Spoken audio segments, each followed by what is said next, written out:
Hello friends, welcome to Kakati IAS Academy. Today we will discuss some of the questions based upon Hindu newspaper. The very first question, consider the following statements. The government of India has launched a central sector scheme for marketing of minor forest produce through MSP. Second statement, the Forest Rights Act was enacted in 2007. Recognizes and vests individual forest dwellers with the forest rights to live in and cultivate forest land. Which of the above are true?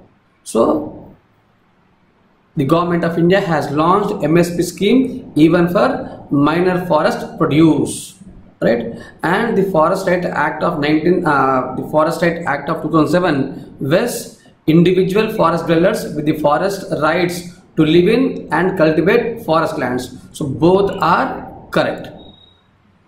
Both the statements are correct, right? So we have seen a news item in the Hindu newspaper over, right, community, the tribesman community which is involved in harvesting of honeybee, the harvesting of honey, right? So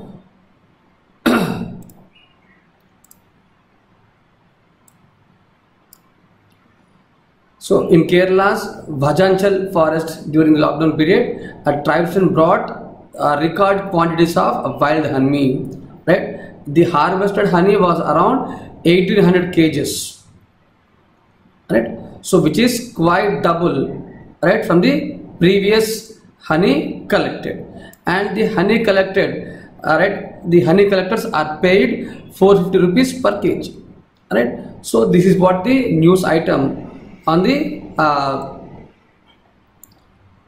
collection of wild honey. So wild honey is regarded as one of the minor forest produce. So for all these minor forest producers, government of India is providing an MSP, right? So it is in this context the question was framed. Similarly is the second question. Which of the following are regarded as the minor forest produce?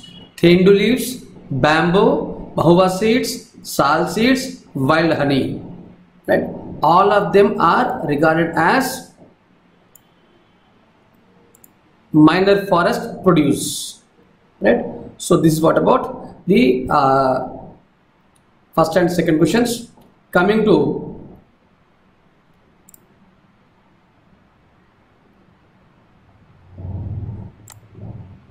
third question.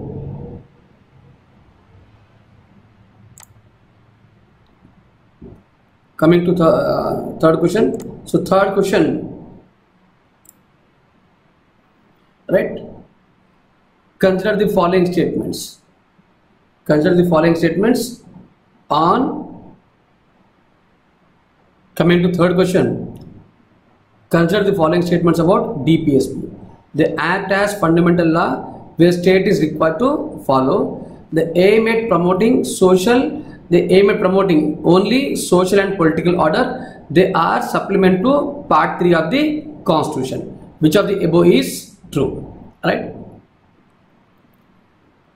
Only 2 and 3, only 1 and 3, only 1 and 2, all the above. So remember, the act as fundamental law. So article 37 of the constitution clearly states that DPSP acts as a fundamental law in the governance of the nation, where state is required to follow.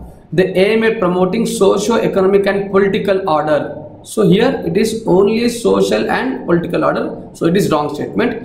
They are supplement to part 3 of the constitution. Yes, correct. So 1 and 3 are correct answers.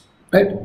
So right to livelihood is a part of Article 21, Article 23, Article 39, Article 32 of the constitution. So right to livelihood is clearly a part of Article 21 as well as Article 32. So in Olga Tellis versus in Olga Tellis case, Supreme Court clearly stated that right to dignified life, right to livelihood is a part of Article 21. It is a part of right to life and liberty of the constitution. Similarly, it is a duty of the state to promote livelihood of the individuals, right, as mentioned in Article 39 of the Constitution. So both 1 and 3 are the right answers. Right. So this question is based upon the Hindu editorial column on legal but not appropriate. Far-reaching changes have been made to labor laws without scrutiny by the legislature. So here in this article, right, if you go to the article, recently we have seen certain states, right, taking exemption of labor laws and increasing the number of working hours, right, which has been increased to 10, 11, 12 by different states, right. So and even ordinances were passed to make apply these changes, right. So here it is in this context, right, we are a question has been framed on DPST because the entire labor laws, it comes under Article 43 of the Constitution. So Article 43 as well as Article 23 of the Constitution. Article 23 deals about abolition of exploitation, that is forced labor, bonded labor. So making to work beyond the limited number of hours, it is nothing but a bonded labor, right. I'm sorry, it is nothing but a forced labor. So this is what one thing, and Article 43 clearly states that there should be a living wages. There should be a living wages that should be given to the individuals. So I have framed questions even on Article 23 as well as Article 43. Let us discuss even them, right? And remember, we should also recollect the Code on Safety, right? The Code on Occupational Safety made by the Government of India. So as a part of reforming the labor laws in India, right? So the Government of India has brought a code on occupational safety, but however there is nothing specified about the number of working hours in this code on occupational safety, right? And it has not been, right, so it has not been given much importance to the recommendation of the standing committee on code on occupational safety, where standing committee has clearly recommended, right, to provide 8 hours per day as the work day, right. So this is what the issue is. Coming to fifth question, which of the following are features of federal nation? Bicameral legislature, flexible and rigid constitution, written constitution, division of only legislative and executive powers, right. So which of them are the correct features? So answer is 1 and 3. So it includes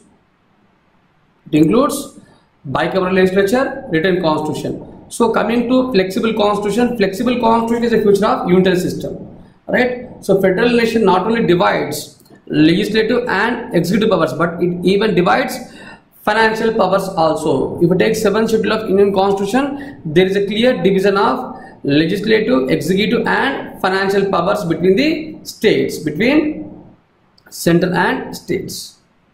So this is 1 and 3 are the right answers. Coming to 6th question, consider the following statements. The representatives of each union territories in Rajya Sabha are indirectly elected by members of electoral college, specially constituted for this purpose.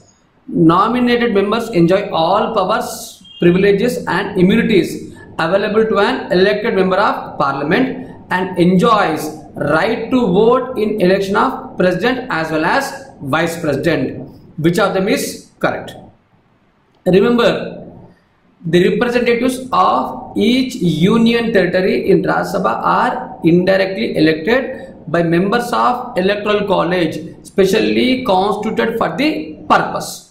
So yes, so it is the parliament which determines the manner of election of members from union territories to the Rajya Sabha. So Article 80 Clause 5 of the Constitution clearly talks about this provision. So by using this power, the Parliament has enacted, right, a law establishing electoral college, right, consisting the members as determined by the Parliament for the purpose of electing the members to Rajya Sabha from union territories. So statement 1 is correct. Coming to second statement, nominated members enjoy all the powers, privileges and immunities available to all the elected members, and similarly nominated members are involved only in the election of vice president but not in the election of president. Second statement is wrong.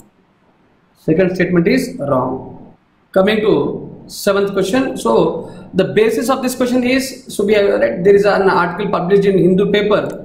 It states that the need for a second chamber, the proposal for the Rajya Sabha second chamber had no easy sailing in the Constituent Assembly.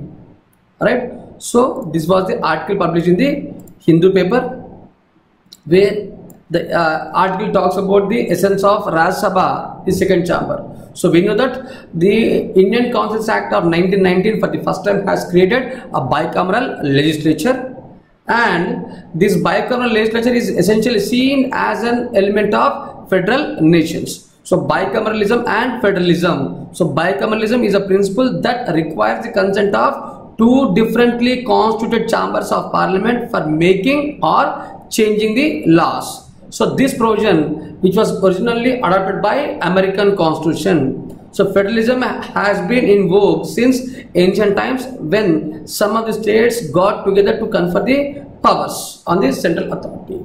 Alright, so this is the article published on the second chamber and the relevance of second chamber. So it is in this context both these questions were framed. Coming to seventh question. Alright, so seventh question is on, consider the following statements. Liberty or freedom signifies the absence of external impediment of motion and it implies absence of restraint. Second statement, nothing in Article 25 shall affect the operation of any existing law or prevent the state from making any law regulating secular activity which may be associated with the religious practice. Right?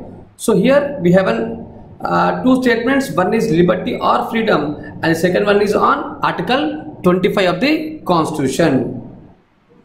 Right? So if you take this, both the statements are correct. Both the statements are correct.